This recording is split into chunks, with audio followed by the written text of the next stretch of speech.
Everything's a little clogged up for me this morning, so I couldn't hear the echo feedback there. So I just wanted to make sure you guys could hear me fine.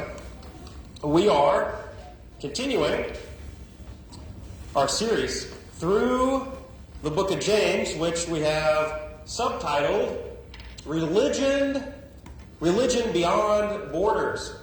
And so the challenge here for each of our subsequent lessons is to see how our faith is being called to go beyond our commonly held notions of life or of our own mental constructs of what we think of as being religious and being a formal religion of sorts. And so last week in our kind of introductory lesson, we talked a little bit about the background of James's letter, the author being Jesus' half-brother, who Jesus himself didn't claim to be a brother until James obeyed the gospel. James, who once ridiculed and mocked Jesus, repented, converted, and actually became one of the most ardent defenders of the faith and became one of the leaders of the church in Jerusalem and became a martyr for the faith. History records that he died after being thrown off the temple, about a 90-foot drop. He survived, and then he was beaten to death. And if Josephus and a couple of the historians are correct, James's dying words were the same as his brother, Jesus. Forgive them, for they know not what they do. And in the opening verse, we see that he is writing to the dispersion. And that was our primary focus for last week, was to consider religion beyond ceremony. The dispersion, that word is steeped in Old Testament history. We had the Israelites, after the Babylonian Empire conquered the divided kingdom of Israel, the Israelites were dispersed across Egypt, Babylon, and then there was a remnant that were left in Israel. And those that were outside of Jerusalem became known as the dispersion. These were the people who were not able to worship according to their religion.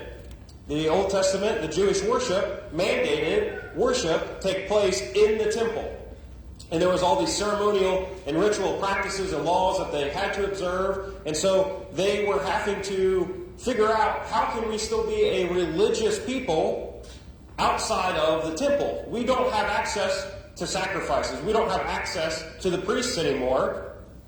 We have to figure out how to still be religious outside of this. So James uses this word dispersion to write to Christians who are scattered across the Roman Empire. Christians who don't have access to, say, the apostles. They don't have Paul in their midst. They don't have Peter in their midst. Christians who have been cast out of their synagogues. These Christians were Jewish converts who are used to synagogue worship in a Jewish setting with Jewish practices and Jewish sacrifices. And now, after their conversion, history tells us Christians, they weren't allowed in the synagogues anymore. So how are we to still be religious even though we don't have access to our religious house, our synagogue? How can we still be a people group when our own former friends and families have maligned us and are now mocking and persecuting us? And in much the same way, as James is writing to these Christians who are dispersed, we can consider ourselves part of that dispersion. We are away from the Lord right now. We are away from that first century church. We are, many of us, away from our own friends and families who are not Christians as we are. And what if this building was taken away from us? What if we lived in a country of, say, like China or many of the African countries where Christianity is banned? And if you're caught in a house of worship, you can be executed. What if our government was to take this building away from us? What would be left of our religion? So that was the focus last week, that James is calling us to take our faith beyond the ceremony of religion, beyond the walls of this building. For this week, our challenge is to consider the good life. I think that was a phrase that was on a t-shirt that was popular from probably about a generation ago. It was like a little stick man. And there's a lot of golf shirts, and it said something about like the happy life or the good life or something like that. And it was, I saw it in a lot of vacation shops. Well, anyway, it was a thought that was like, what is relaxing?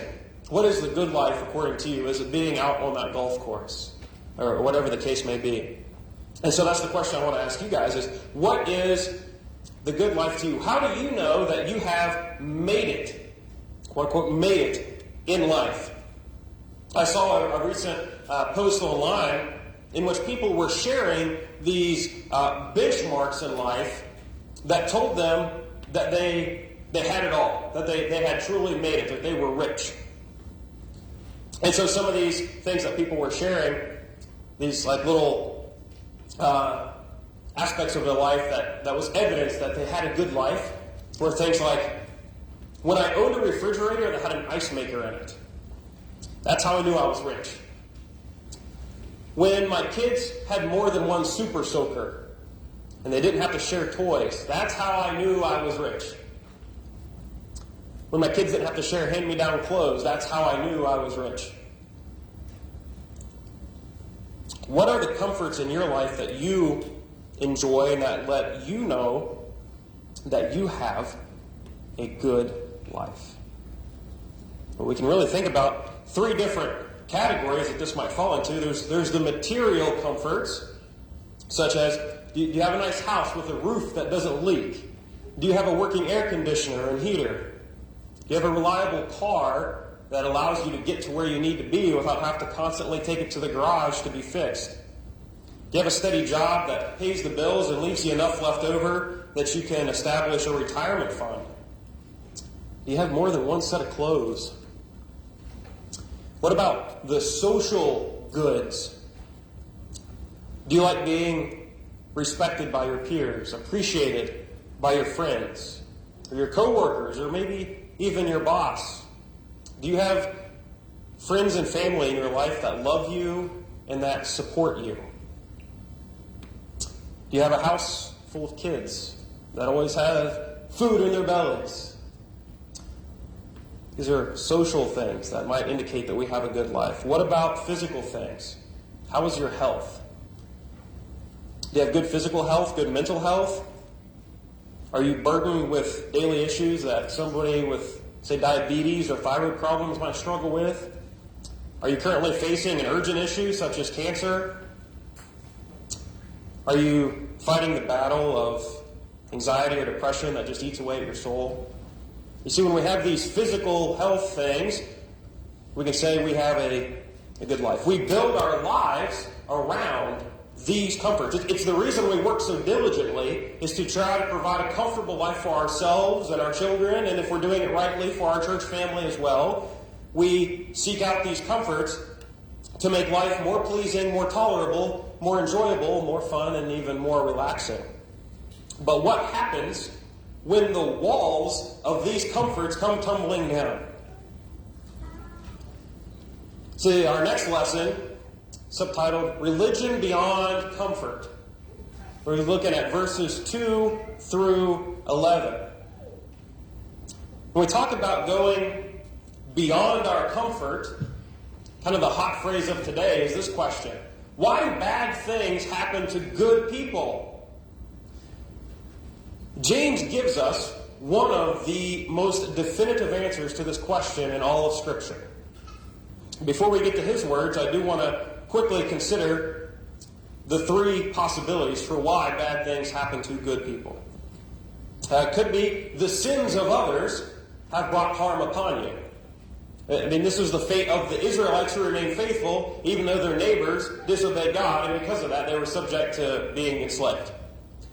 The Christians who lived innocent lives were persecuted in the first century, the first 3 centuries, openly, in the same way that Jesus was persecuted. We can look at our own history. We can look at our personal lives. We can look at world history and the world wars that we've had, and we can see that the sins of others have catastrophic consequences on innocent people. But sometimes bad things happen to good people not because someone else caused them harm, but because they themselves messed up. Just because a person might be good doesn't mean they are perfect. We look at Adam and Eve. They messed up, and they suffered the consequence for it. We can look at a more simple example. We look at Peter. He's out walking on the water, and what happens? He has a momentary lapse in judgment, which caused him to go for a swim. He looked away from his Lord, and he looked to the storms instead. And because of that lapse in his faith, he stopped walking on the water and started treading water. See, no one is perfect. We all make mistakes, and sometimes we do have to suffer the consequences for the mistakes that we make in this life. Now, a third one is sometimes bad things happen to good people just because of the physical constants in the world. All right, we have these laws of nature. We have these physical, scientific laws that allow the universe to be sustained. Now we believe that God is the one who gave us those laws. He is the one who provides the order for the universe. But sometimes those laws do cause things such as hurricanes or earthquakes.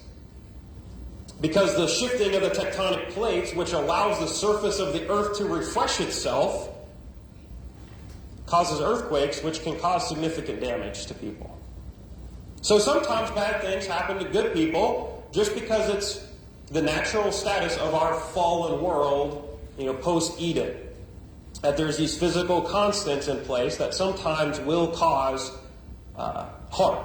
So we'll just say innocent bystanders, though we know that none of us are truly innocent. But what does James say? James gives us the clearest answer of all. Count it all joy, my brothers, when you meet trials of various kinds. For you know that the testing of your faith produces steadfastness, and let steadfastness have its full effect, that you may be perfect and complete, lacking in nothing. See, James tells us that regardless of the source of the suffering, regardless of the actual cause of the trial, we have a choice in how we react to it. The Christian reaction is to consider this trial or whatever we're facing as a test of our faith that's designed to make us stronger. See, James tells us that regardless of the cause, we can theologize 3 or 4 different possible causes for why bad things happen to good. But James tells us our responsibility is not to focus on those potential causes, but to focus on our reactions. Because the reason for such things is for us to have our faith strengthened. Now, I think, personally, this is one of the hardest verses in the Bible to live by. Don't murder. Too easy. Don't be angry. I'll work on it. Right, don't commit adultery. Check. Don't lust for anyone other than your spouse. Lord, you're going to help me with that one. Help the poor. Okay, I can do that. Don't love money at all. I'm trying. Don't seek out vengeance. Okay, I guess. Love your enemy. Come on, God. How much more can you ask of me? How much more does he ask of us? Not only do these things, but now be happy about it. Now find joy in it. And when I read this passage, I think of Luke 17. Jesus teaches his disciples to forgive their repentant brother 7 times.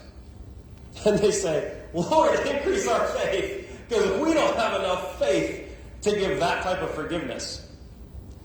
And then Jesus responds, if you only had faith like a grain of mustard seed. See, when an enemy hurts me or ridicules me, I'm supposed to be joyful.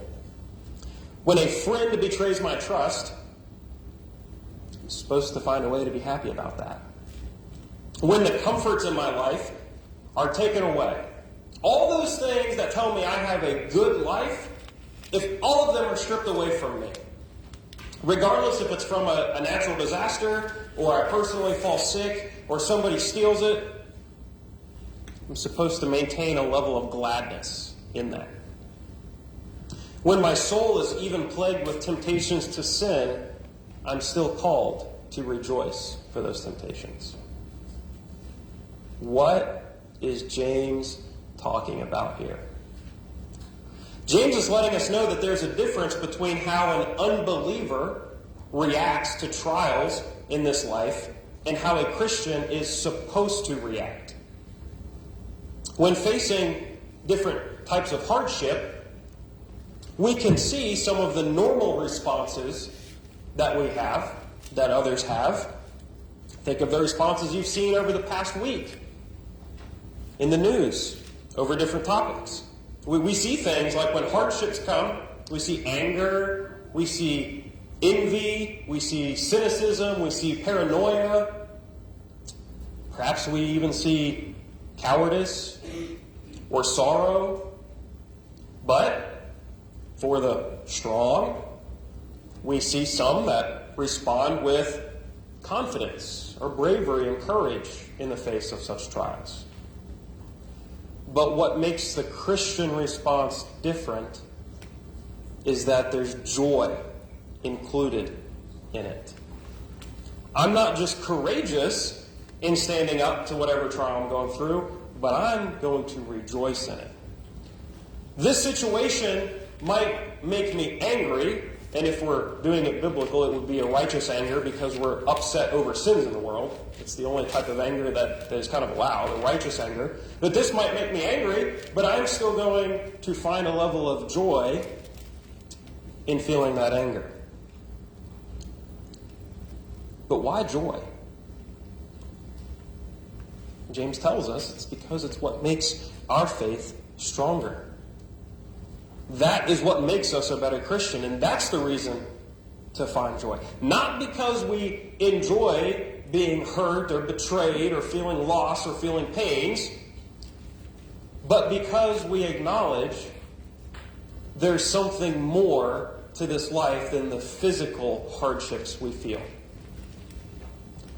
Because we as Christians, we recognize that there is a spiritual level beyond these physical trials. You see, we have a bad habit in our culture today of reading words like trial, test. We hear those words and what immediately comes to mind, your heart sinks a little bit. Test anxiety. Feel that in school. We associate these words with negativity. We think of trial and we immediately think suffering. Right? That's how I even kind of began this section, was the first word I went to after trial was suffering. That's how we think. We think suffering. What's interesting is the Greek language here for the words of trial and testing, there's no negative connotation. What these words mean are a learning the nature or character of something. A means of proving genuineness. Examining the quality of something. Right? So we can imagine a jeweler who takes a precious diamond.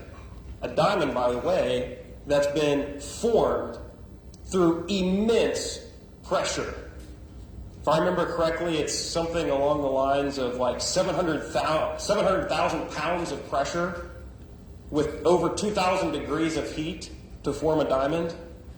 A jeweler takes this diamond that's been formed through hardship and examines it, and is examining the quality of that diamond. Is it pure? What are the forces? Cut, clarity, something, carat, I don't know. But the jeweler is examining the diamond to see if it's authentic, to see if it's pure. That's the type of connotation behind these words of trial and test. It's not suffering. It's an examination of faith.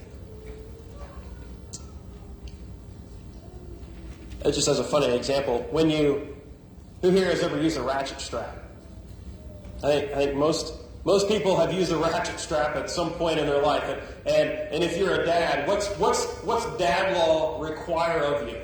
Right? You tighten it down, you give it a test pull, you slap it and you say, that's not going anywhere. Right? It's dad law. It's the unspoken rule of dads. That when you're fastening a ratchet strap, you give it that last pull, you give it a little test tug, because you're examining the quality of it to make sure it's not going anywhere, to make sure it's going to do its job. So that's not going anywhere. In other cultures, that type of testing is not looked upon as a negativity. The Jews, they celebrate things such as the bar mitzvah, which is a test for 13-year-olds. And it's a knowledge-based test to see if they have accurately learned the Jewish laws and traditions. But this test is a celebration. Various Native American tribes, they have a test for their young boys in hunting, in which, depending on the tribe, anywhere from the ages of about 11 to 15, they're expected to lead a hunting party or to go out on their own and come back alive. There's an Amazonian tribe down in South America. It's still around today. They have a tradition in which 13-year-old boys are put to the test as a test of their manhood to prove that they're ready to be an adult at age 13, in which they have to wear gloves that are lined with hundreds of bullet ants. Now, if you've never heard of a bullet ant, it is the largest ant in the world.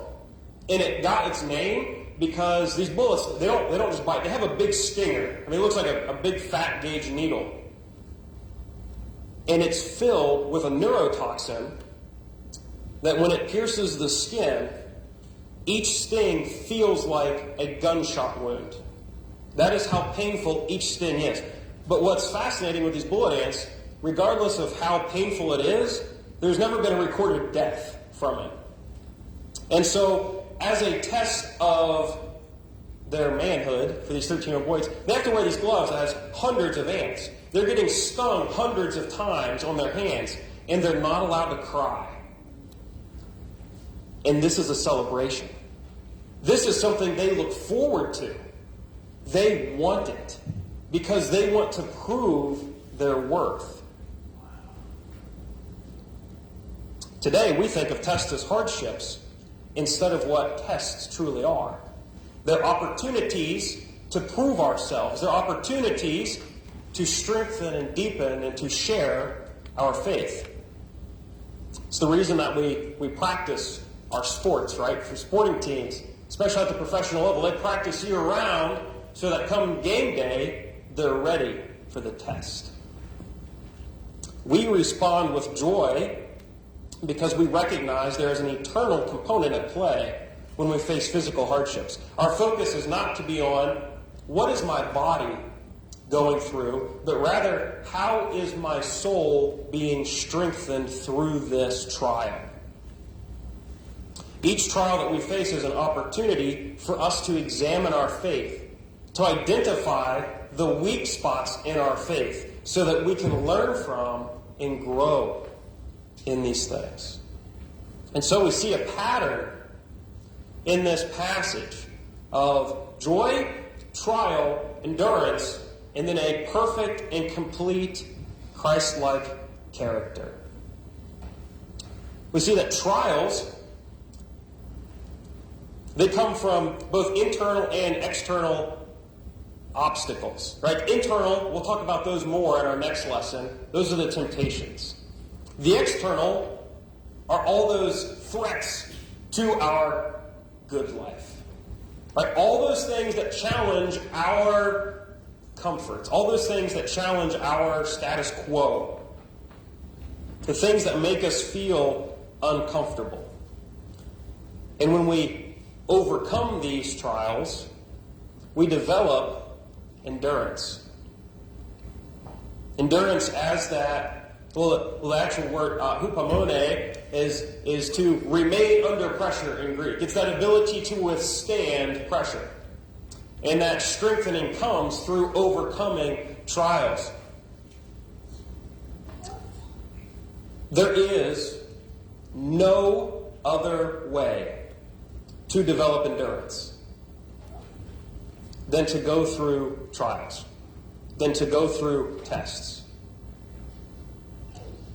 I will challenge you to think of an exception. There is no other way to strengthen yourself in any way, not just spiritually, in anything, if you don't practice, if you don't endure trials. The very first time I ever tried swimming, I nearly drowned halfway across my first lap, right? But I didn't think, well, I'm just going to watch a bunch of YouTube videos, and if I watch enough videos, I'll get really good at swimming. It took going to the pool. Now, I'm not a big swimmer anymore. This was 10 years ago. I was swimming every day. I mean, it took weeks and weeks and weeks of punishing my body through forcing myself to nearly drown. There was a lifeguard on duty to get better to where I got to where I could swim a mile nonstop. Right? You cannot achieve that type of endurance through I'll just watch some YouTube videos and then I'll just go hop in the lake. Like, that's not going to happen. And the same thing goes with our souls. The same things go with our faith. If you can't trust God with the little things in life, how are you going to trust Him the next time a tornado comes through and rips away your house or rips away your child? Where is that going to leave your faith? Is your faith going to be carried away by that storm? Or does your faith have the endurance to stay? So when we develop endurance, we become more Christ-like. We know that Christ Himself had to learn obedience through the things that He Himself suffered, through the things that He Himself endured in life. That Christ-like character grants us a certain degree of confidence that, you know what? I have faced hardships in the past, so I now know that the next trial that comes up in my life, I know that God is going to get me through it. I have the experience which teaches me this. I have been tested. I have been tried. I have found my faith to be of substantial quality because I trust that God will get me through it. And when we have that type of confidence, that leads to joy. By way as a quick analogy, because it is still rampant in the news, I'll use the abortion discussion to walk through this cycle. I didn't used to like to talk about abortion. I shied away from it. I tried to avoid it as much as I could because I was afraid that, one, I might be proven wrong in some way. Two, I might lose friends if I talk about abortion. I didn't want to lose any friends, and I definitely didn't want to be proven wrong. Now, how strong was my faith in that? That I thought that truth could be usurped by modern-day arguments. It's a pretty weak faith. But it's only through trials, only through initially some forced discussions about abortion, and then through the trials of having to lose friends over the topic, the trials of putting in the time to actually research it and study it for myself, that I developed a level of endurance and competency to where now I don't enjoy having to talk about abortion, but I enjoy being able to talk about it in a reasonable way that I know is grounded in truth and in a way that I know will not be defeated. There is no logical excuse for abortion. And I have a level of joy in being able to share the lessons that I've learned through the trials I've went through in losing friends, in having to examine the studies and the evidence for myself. That wouldn't happen if I never put myself through the test. But then James finishes this verse and he says, complete, lacking in nothing. And so James picks up that thought of lacking in nothing in verse 5. If any of you lacks wisdom, let him ask God, who gives generously to all without reproach, and it will be given him. But let him ask in faith with no doubting, for the one who doubts is like a wave of the sea that is driven and tossed by the wind. For that person must not suppose that he will receive anything from the Lord. He is double-minded, unstable in all his ways. It's as if James is anticipating his reader's reaction Right? If anybody lacks anything, right, or you will be lacking in nothing. Sorry, excuse me. Complete, lacking in nothing, if you lack wisdom. So we can kind of almost hear James is anticipating his readers to say, but James, we don't understand what you mean by this. And then James says, well, let me tell you, those who are lacking understanding in this teaching, let me tell you what's going on. You see, God is going to give us two helps through this. He's going to give us wisdom, and he's given us the avenue of prayer to help us when the trials and the tests come. Prayer is that avenue in which we can take our every care, our every concern and hardship and emotion up with God. The number one rule in counseling: be with them. Just be there. Before you try doing any analysis, before you think you're the expert in someone else's life, before you think you're the know-it-all, just be there with them. When they're hurting, they just need a friend. God is there for us and with us. Prayer is our connection with him. Now, he knows your heart, and he knows your hardship, and he wants only what is good for you. But his perspective on what's good for you is a little different than our perspective, right? Because we only see the temporary. We only see the here and now. We only see this immediate trial, the sickness, the bills that need paid, the disasters that happen, our broken relationships, our lost friendships. We see the in the moment. But God sees the eternal. He sees every person's, every hardship through all time, and he knows what will lead ultimately to the greatest good into eternity. And because of that infinite wisdom that he has, he asks us to trust him. Not to pray, God, if you're really there. God, if you really love me. Not to have lapses like Peter, but God, don't you see this storm? Oops, now we've got to get a towel for Peter. Not to have that type of prayer. But to have the type of prayer that says, God, I don't understand what is going on or why, and I don't even know how I'm going to get through this trial, but God, I trust you, and I pray for your wisdom to help me see how you will lead me through it, to help me see how to strengthen my soul in this, help me see how I can bring glory to you in this, because that is our ultimate mission and our ultimate purpose. And that wisdom is the second help that God provides. Wisdom comes through prayer and through connection with God and his word. Now, note, in the context of this passage, the wisdom is not about why a trial is happening. The wisdom is about how to endure through the trial.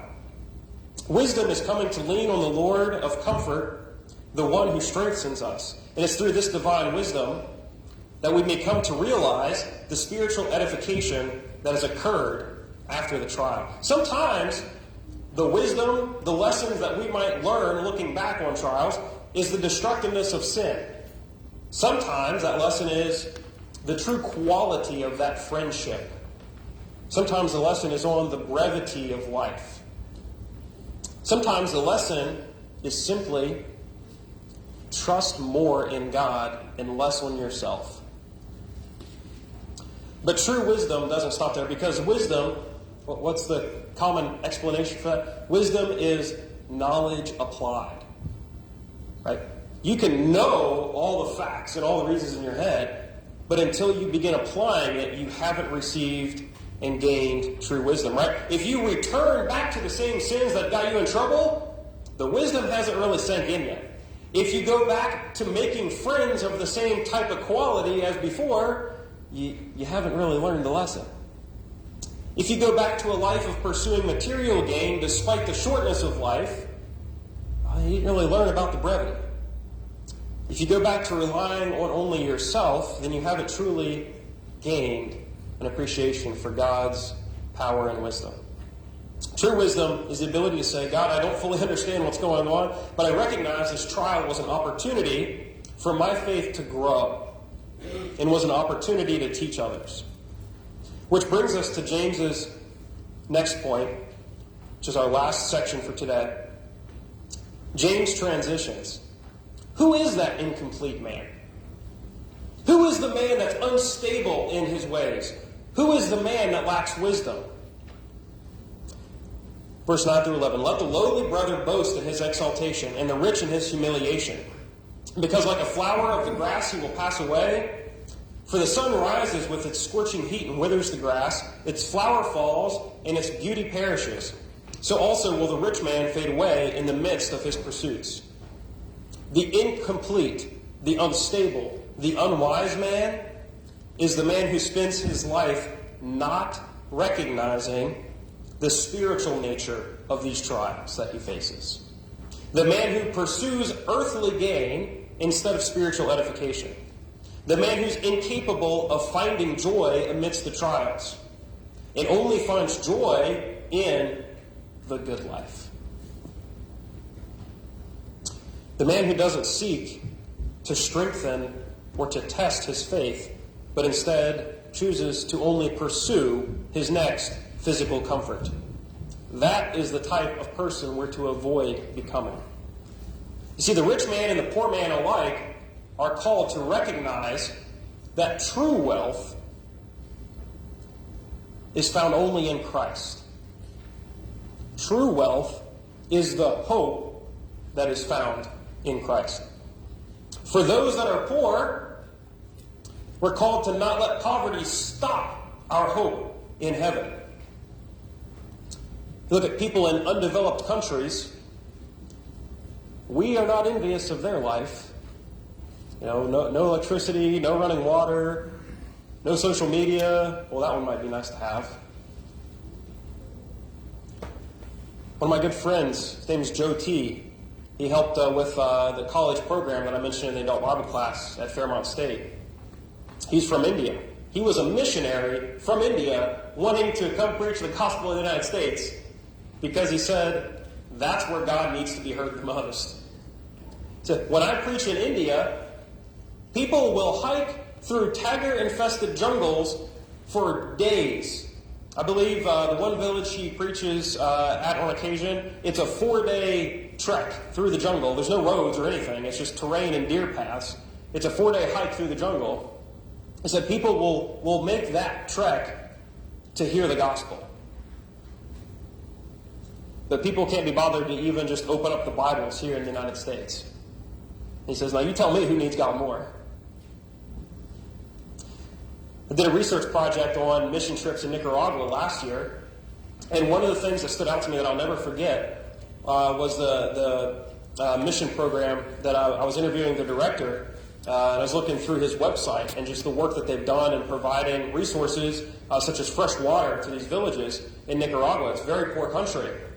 And they had a section where kids from the village would write out the things that they were most thankful for in their life. And the one girl, she was, I believe, 7 or 8 years old, and she wrote, I'm thankful for my blue jeans because my parents bought them for me. Now, why did that stand out to me? Because it was her one pair of pants. How many pairs of pants do you own? How much joy do you find in having 20 pairs of pants? How much joy did she have because she had one pair instead of no pairs? See, those that are poor and those that are rich, they all can go to the same place if they live obediently. So, the challenge for the rich, though, is to not let the riches get in the way of heaven. Right? With riches comes responsibility. The problem with riches is that they always leave us wanting more and never leave us wanting to help others if we don't guard our hearts the way that God calls us to. Because when we have riches, we say, well, if I could just buy one more thing, then I'll be happy. But then as soon as the newness wears off, well, if I could just buy one more thing, then I'll be happy. You see, enough is never enough. And that's one of the classic hallmark tests to see if maybe you have a heart that pursues material gain. If you were in this cycle of, well, I just have to buy one more thing to make me happy.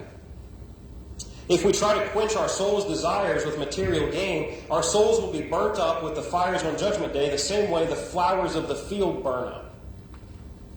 There's only one source of life, and it's not in material gain. It's in the knowledge of Jesus Christ. So while the poor man is encouraged not to lose hope in his eternal home, the rich man is warned not to lose sight of his eternal home. Because the more riches we have, the more obstacles get in our way of seeing our eternal destination.